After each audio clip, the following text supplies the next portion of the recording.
Bonjour Mor Diouf. Bonjour. Voilà, Mor Diouf, vous êtes le secrétaire général du syndicat national des techniciens et travailleurs de l'agriculture du Sénégal. Vous faites partie également de l'intersyndicale des travailleurs du secteur primaire. Vous venez de déposer un préavis de grève. Pourquoi ce préavis de grève exactement? Effectivement, comme vous l'avez dit, nous venons ce matin de déposer à la fonction publique un préavis de grève qui concerne l'ensemble des syndicats des travailleurs du secteur primaire, plutôt pour moi, c'est-à-dire le SATES, le SYNTAS et le SITRAPAS. Je pense que la raison de ce dépôt du préavis de grève, elle est simple. Nous avions signé un protocole d'accord avec l'État du Sénégal par le biais du ministère de la fonction publique, des finances et des toits sectoriels, c'est-à-dire le ministère de l'Agriculture, de l'Élevage et de la Pêche.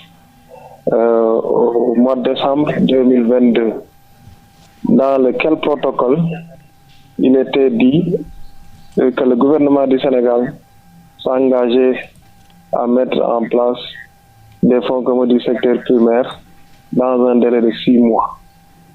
Évidemment, en mettant en place un comité qui est dirigé par le directeur de la fonction publique. Malheureusement, nous sommes au terme de l'année 2023, nous sommes en 2024, en janvier précisément, et jusqu'à présent, ces fonds communs ne sont pas matérialisés. Et plus grave maintenant, le président du comité, qui se trouve être le directeur de la fonction publique, a une attitude vraiment discourtoise que nous dénonçons avec la plus forte détermination.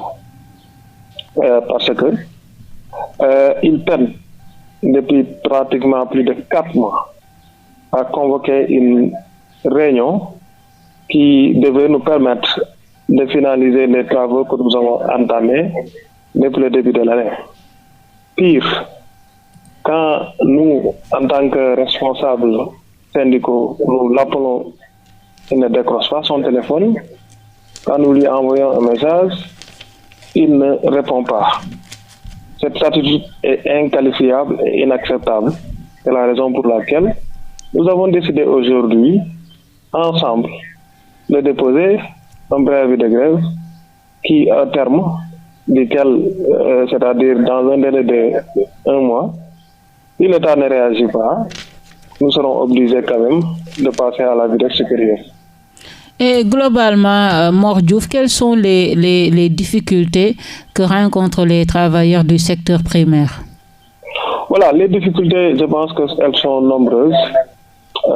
Nous faisons face à la généralisation de l'indemnité de logement que nous réclamons.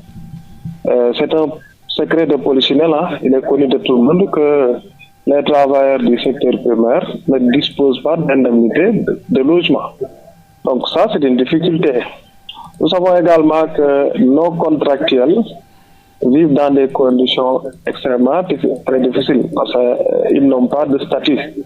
C'est-à-dire que vous voyez dans le secteur primaire des contractuels qui renouvellent leur contrat pendant 20 ans, 18 ans. Et ça, c'est inacceptable dans une administration qui se respecte.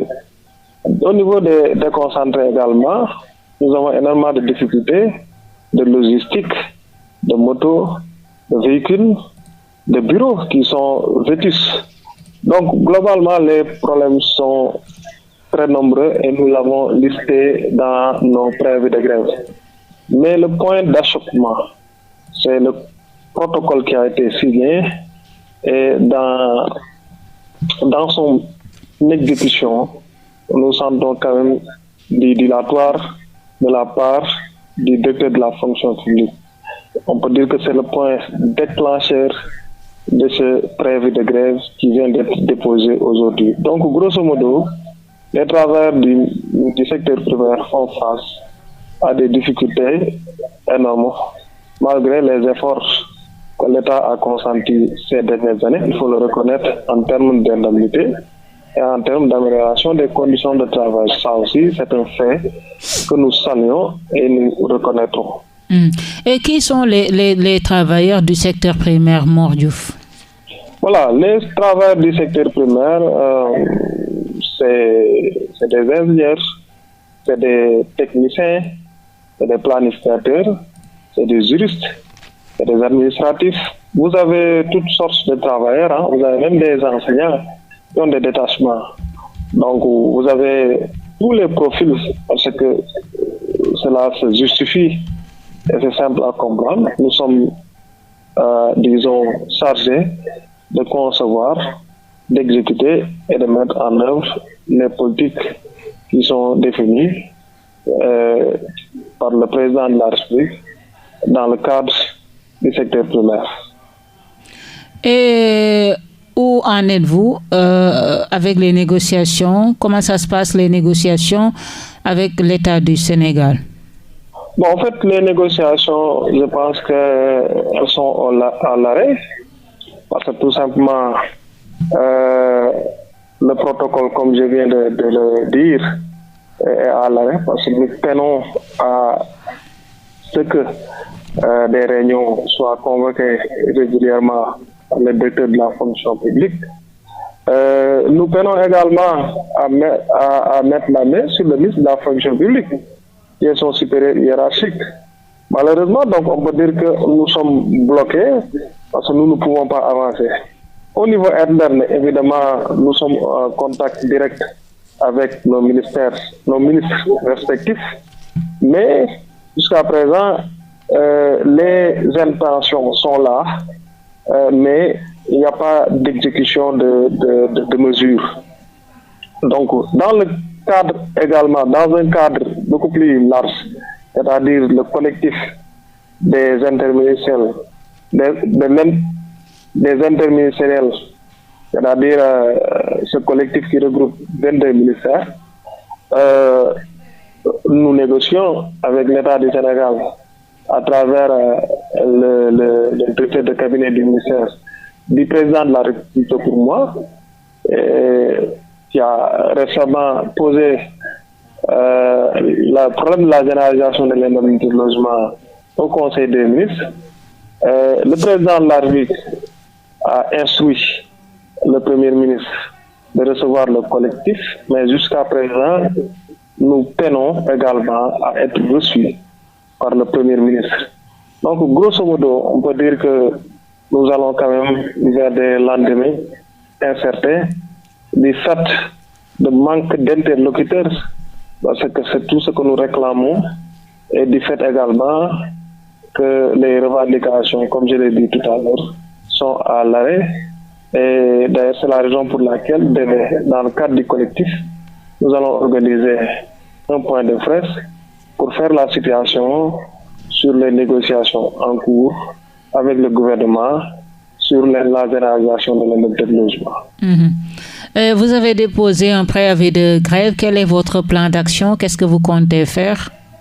Bon, je pense que nous allons évaluer au terme de ce préavis de grève avec les responsables que nous sommes pour voir, on ne souhaite pas, s'il n'y a pas de réaction de la part du gouvernement, quelle serait la posture à adopter.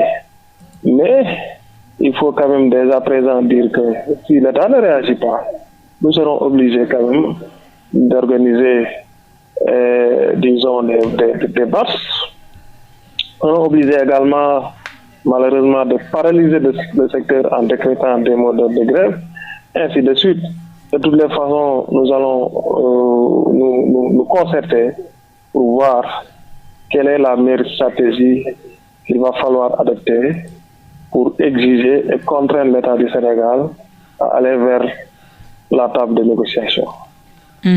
Et quel sera l'impact de votre grève? Voilà, exactement. Qu'est-ce que cela va handicaper? Je pense que l'impact de notre grève, il est connu. Je l'ai expliqué et réexpliqué. Le secteur primaire, c'est 15% du PIB, c'est 70% des actifs des populations. Donc, vous conviendrez avec moi que si ce secteur-là est bloqué, l'impact est là. Parce que c'est nous qui avons en charge la certification des semences, c'est nous qui avons en charge la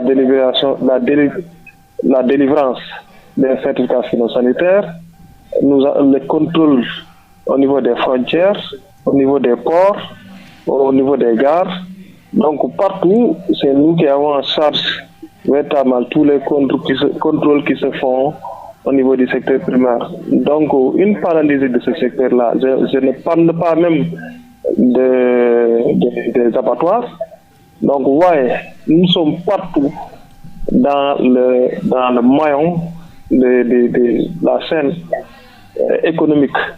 Donc si on bloque ou on paralyse ce secteur qui engendre 15% du PIB, je pense que l'impact sera visible, palpable et sera senti par malheureusement toutes les populations, et en l'occurrence, plus particulièrement, je dirais, les impacts seront ressentis sur l'économie du Sénégalais, ce que nous ne souhaitons pas.